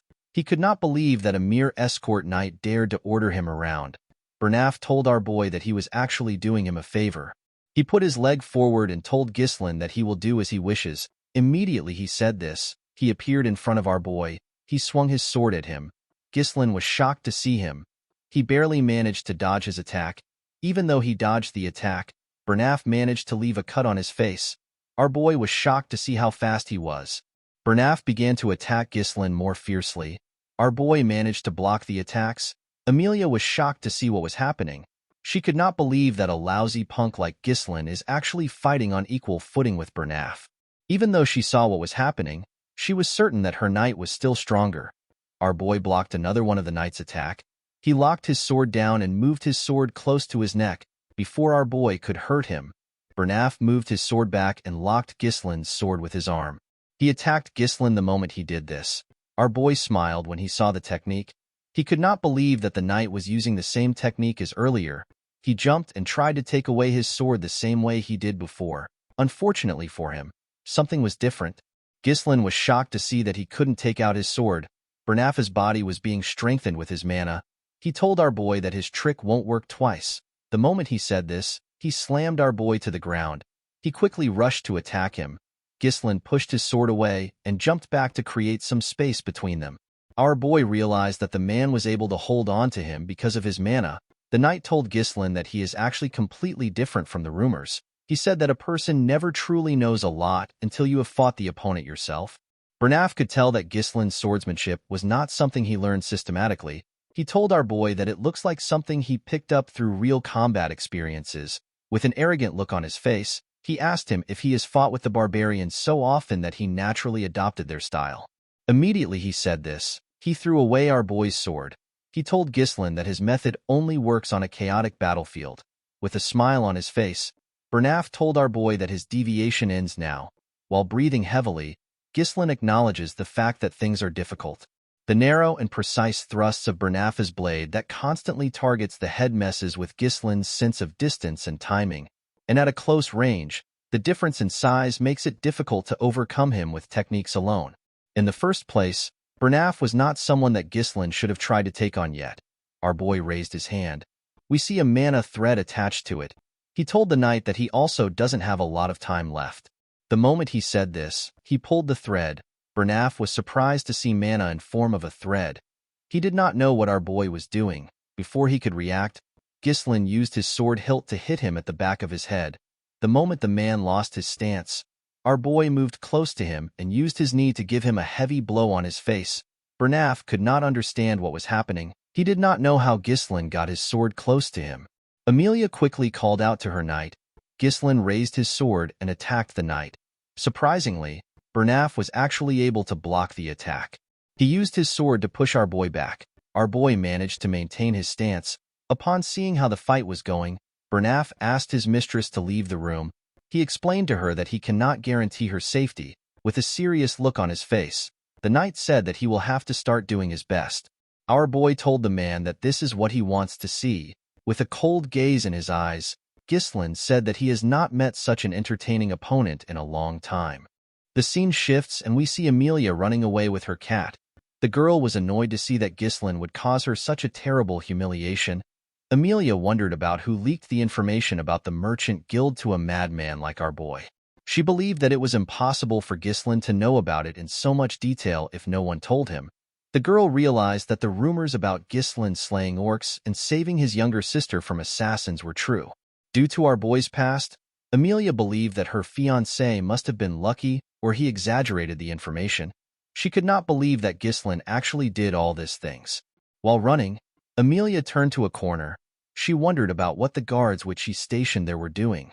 When the girl looked around, she saw her guards lying on the ground. She saw a woman in a hood standing in the middle of them. The woman turned around and smiled at Amelia. She told her that it has been a while since they met. The woman turns out to be Belinda. Amelia was shocked to see the maid. She asked her about what she is doing there. Immediately she asked this question, Belinda appeared next to her with a blade to her neck. She asked her to keep quiet. Amelia was shocked to see a blade at her neck. Belinda noticed that Amelia still had a spider on her lips. The spider turns out to be real. The maid removed the spider away from her lips. With a smile on her face, Belinda revealed to her that she eavesdropped on Count Perdium and Count Rayfold during the engagement ceremony. The maid heard that Amelia's siblings picked on her for having creepy spiders around. The girl raised the spiders herself and took her revenge. Belinda told the girl that she does not understand why she still wears a spider. She asked her if it is to overcome trauma or if it is a display of self-assertion. She threw the spider to the floor and told Amelia that it does not suit her. Immediately she said this, she crushed the insect with her leg. She asked Amelia to cooperate with her. The scene shifts and we are taken back into the room. Ghislain noticed that the air was rough. He was surprised to feel the overwhelming amount of mana which Bernaf was releasing. Bernaf remembered that our boy referred to him as an entertaining opponent. He told Ghislain that only a lowly mercenary would say such a thing. He could not believe that Ghislain was calling himself a noble like his mistress. Our boy was surprised to hear this. He reminded the knight that he is an escort. He asked him not to question his nobility. Bernaf rushed to attack Ghislain when he heard this. Our boy managed to block his fast attack. With a serious look on his face, he asked our boy to not disgrace the nobility. Immediately he said this, he began to attack faster. His attacks were on a whole different level from before. Ghislain was surprised to see how fast the attacks were. Our boy still managed to block them. Even though he was blocking the attacks, our boy was still having a hard time. He was surprised to see how the knight was pushing forward so fiercely. Ghislain became annoyed. He told Bernaf that he has done enough. He used his sword to push his sword aside. He tried to pierce the knight's head. Bernaf managed to use his sword to intercept the attack. He bent our boy's sword and pushed him back. The man told Ghislain that he just used his final attack. He thrust his sword at our boy. His sword landed on Ghislain's body.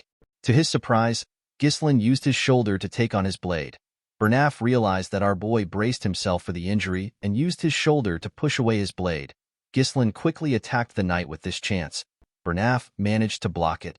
The knight realized that he could never let his guard down until the very end. He pushed our boy's sword and locked it down. He used his leg to kick him away. He told Ghislain that this is the difference between him and a person who wields a sword for entertainment. While breathing heavily, Ghislain thinks about how entertaining the fight is. With overwhelming speed, range, and consecutive attacks, Bernaf controls the flow of the fight. Any attempt to counter him in close quarters through grappling is instantly shut down. In a binding clash, Bernaf makes it seem like their swords are locked together. This is done to deceive Ghislain into thinking that the swords cannot be separated. With his current mana, it was impossible for our boy to counter his strength. The situation was not looking good for Ghislain. Of course, our boy could not counter Bernaf with the mana he is right now. While Ghislain was thinking, Bernaf charged at him. Our boy felt bad that he had to end the fight here. He raised his sword and took a stance. There was one thing which Bernaf overlooked. This was Ghislain's unique mana cultivation technique. Our boy unleashed his third core and charged at the man.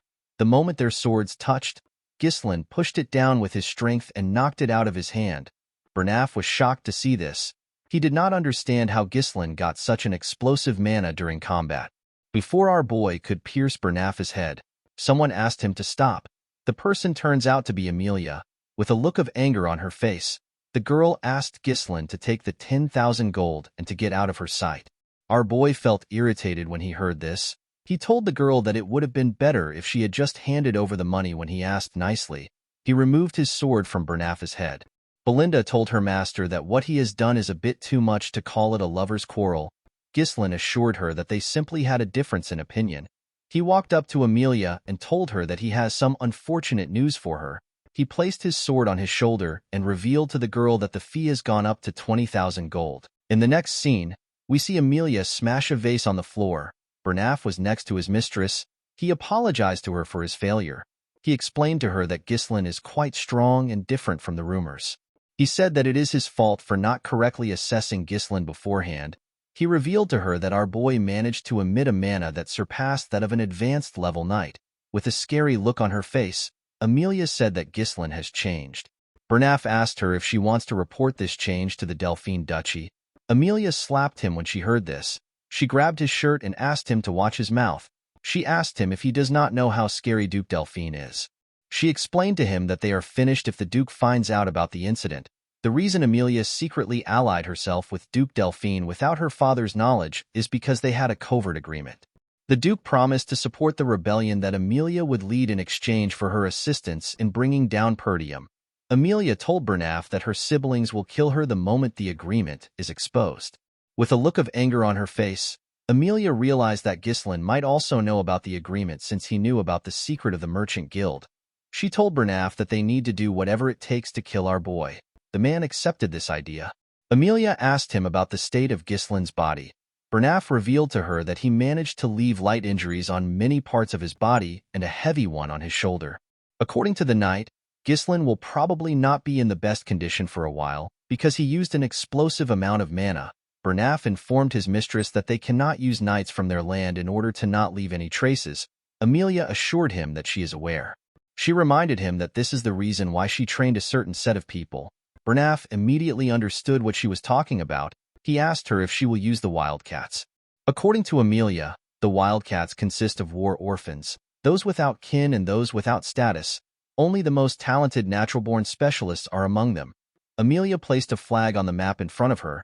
She asked Bernaf to send the wildcats there. She asked him to assemble a dozen of them. She told him to only use those who are proficient with mana. Bernaf quickly understood why his mistress wanted to send the wildcats there. The ravine is the only narrow path from the Rayfold territory to the Perdium County. It is an ideal place for quietly handling things. This is because the area is remote and the terrain is tight. Bernaf told his mistress that he will get the wildcats prepared. With a look of anger on her face, Amelia promised to pay Ghislain back for the humiliation he presented her. The scene shifts and we see Ghislain in a carriage. He was wrapping a cloth around his arm. Our boy sensed something. He wondered if it was Amelia's doing. Fergus asked his master if he is all right. Ghislain assured him that he is fine. The cuts weren't very deep. Our boy felt like he was doing well considering the fact that he went a little overboard. The 20,000 gold he received from Amelia was enough to cover the base funds needed to rebuild their territory. It was like receiving a few years' savings. Ghislain actually wanted to kill Amelia, but this would have caused an unavoidable war. He knew that he could not risk the safety of the territory because of his momentary whims. Perdium is already having a difficult time dealing with barbarians, so it would be smart for our boy to back off. Ghislain knew that the fact that he knows about the Arctium Merchants Guild will put enough burden on Amelia. Our boy put on his jacket and promised to make good use of Amelia. Belinda noticed that her master looked confident. She asked him if things are going exactly as he planned. She reminded him that he told her to subdue the guards once she heard fighting noises on the inside. Ghislaine also asked her to take Amelia hostage once she came out of the room. Our boy told her that he actually asked Fergus to do these things. Immediately he said this, he felt a large amount of pain in his body. Belinda and the old man quickly stood up. Our boy spat out some blood. He realized that the pain he is feeling comes from the recoil of opening up the third core. The pain he felt was still better than what he felt last time. However, it would still be troublesome for Ghislaine to go through this every time he uses his power. Our boy realized that he needed to find a way to increase his mana. While he was thinking, Belinda grabbed his hand. She took out a huge needle. The needle was covered in mana. She told her master that the flow of his mana is a mess. The moment she said this, she used the needle to hit different parts of his hand. Ghislaine was shocked to see this. He felt something coming out of his body. When he opened his mouth, he let out some air. Our boy was shocked to see that his entangled mana road has opened up a bit. He was certain that this was a method that cannot be used without a deep understanding of mana. Ghislaine knew that Belinda was not an ordinary maid because it was his mother that brought her into the family. However, he did not know her true identity. He did not understand why such a skilled individual was working as a head maid in the countryside. Although he did not know her true identity, Ghislaine did not care. He believed that it is good to have many skilled people in their territory. This is because the people he has encountered so far are simply just the beginning. Belinda assured her master that she will help him with anything because she trusts him unconditionally. She asked him to tell her why he took such a huge amount of money from Amelia. Ghislaine told her that he needs to spend money and Amelia is the only rich person he knows. Fergus and Belinda were shocked to hear this. She could not believe that he broke off his engagement for this reason. She told him that he will be in trouble once Count Rayfold finds out about it. Ghislaine told her that it is fine. He assured her that Amelia will never tell her father about it. With a smile on his face, he reminded Belinda that she said that she trusts him. The maid was annoyed to hear this. She asked her master to tell her what he wants to spend the money on since she took the risk with him. Ghislaine revealed to her that he wants to spend the money on the Forest of Beasts. Belinda was shocked to hear this. Our boy told her that he will pioneer the Forest of Beasts.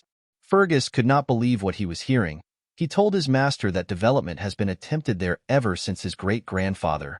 Ghislaine asked the old man if he remembers the request he made before they entered the castle. Fergus became nervous when he heard this. He revealed to his master that the person he asked him to find was at the location he mentioned. He asked Ghislaine if he is certain about the person. He told him that the man is not right in the head. Our boy told Fergus that everything is fine as long as the man is alive. He told him that they need to go there right now. Belinda told her master that they need to return home. She reminded him that he cannot wander around in his current condition. Ghislaine asked his maid if she believes that Amelia will let them go easily after what they have done. Our boy knew that the crazy girl will try to kill him to silence him. Belinda tapped her shoulder and told her master that she is good at fighting. She reminded him that Fergus is also a knight. Ghislaine told her that she is reliable but she cannot take the role he wants. He told her that it is a different field. With a smile on his face, he revealed to her that he needs a vanguard. He said that they are on their way to meet the vanguard.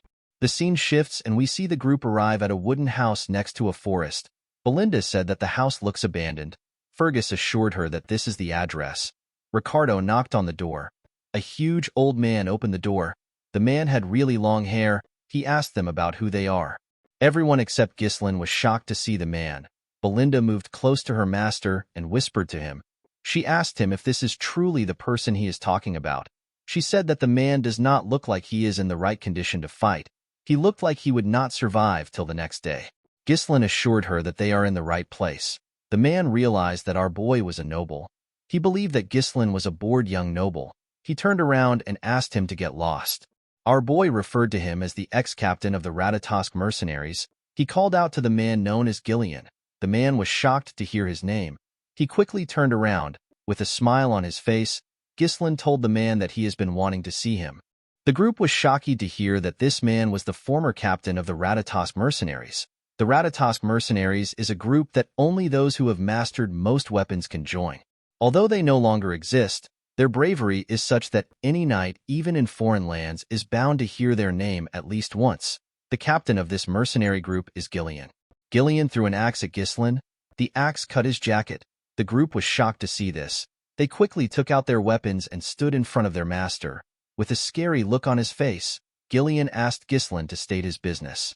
Belinda asked her master to stand back. She told him that Gillian is not in the right state of mind. Our boy mentioned something called the eternal punishment to the man. Gillian was shocked to hear this. Ghislaine revealed to him that he knows the cure to the incurable disease his daughter is suffering from. He asked the man if he has piqued his interest.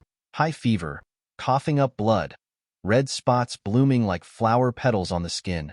The sight of the patient writhing in pain resembles a prisoner under punishment. This is why the incurable disease is known as the eternal punishment. Gillian allowed the group to step into his house. His daughter was screaming on the bed. The man grabbed the girl known as Rachel. While staring at the girl, our boy realized that it was not too late. In his past life, our boy tried searching for Gillian to recruit him, but he was not of the world by the time Ghislaine found him. He had given up on everything and ended his own life as soon as his daughter passed away. Due to the condition of his house, Ghislaine could tell that the man had already sold all his assets to treat his daughter. All that was left were weapons. Rachel told her father that the pain is too much. She begged him to kill her. Our boy realized that he could not waste any more time. He took off his jacket and told the man that he will start the treatment now. Before he could do anything, Belinda placed her hand on his shoulder.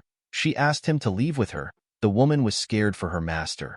Although she did not know what he was trying to do, she told him that this is not a problem that he can solve with his strength. She explained to him that the disease is so severe that even priests can't cure it and call it a punishment from God. She asked her master to tell her what he plans to do about this disease. Our boy pushed her hand aside and told her that he can fix Rachel. Belinda was not convinced. She called out to him. Ghislaine turned around and reminded her that she said that she will trust him. Belinda remembered that she said this. Our boy took out a paper and gave it to her. He asked her to purchase all the medicinal herbs on the list and bring them back. Belinda was surprised to see what was on the list. The maid quickly got the items and returned. For wandering mercenaries without a home, knowledge is directly tied to survival. Although the eternal punishment is an incurable disease right now, a cure will later be discovered in the future. The cure became quite the hot topic, especially since the method was relatively simple. Thanks to the easy method, Ghislaine was able to remember it clearly. The only problem was the exorbitant cost of ingredients. The fairy's blessing is an important item needed for the cure. The first step is to finely chop the fairy's blessing and the herbs, pack them tightly into a bottle, and pour distilled alcohol over them. The next step is to shake it to mix it thoroughly and to let it sit for a while. Once this is done, add the remaining ingredients and stir. When he was done, Ghislaine stretched out his hand and asked the man to give his daughter the purple glowing liquid. He asked him to let her drink it. Gillian did not have any other choice. He quickly fed his daughter the liquid. Immediately she swallowed it. The red spots on her face slowly disappeared. Everyone was shocked to see this. The group could not believe that the spots were fading. Gillian was more shocked than everyone. He could not believe that the medicine was working. Ghislaine said that it worked as he expected. With a nervous look on his face, Gillian asked him about how he did it. He told him that even holy power couldn't cure her. According to Ghislaine, the priest's divine power isn't omnipotent. It enhances the body's vitality and strengthens a person's regenerative abilities to help overcome the illness. It is different from a fundamental cure. Gillian's hands began to tremble. He grabbed Ghislaine and asked him if his daughter can truly be cured. Our boy assured the man that his daughter will be cured in a couple of months.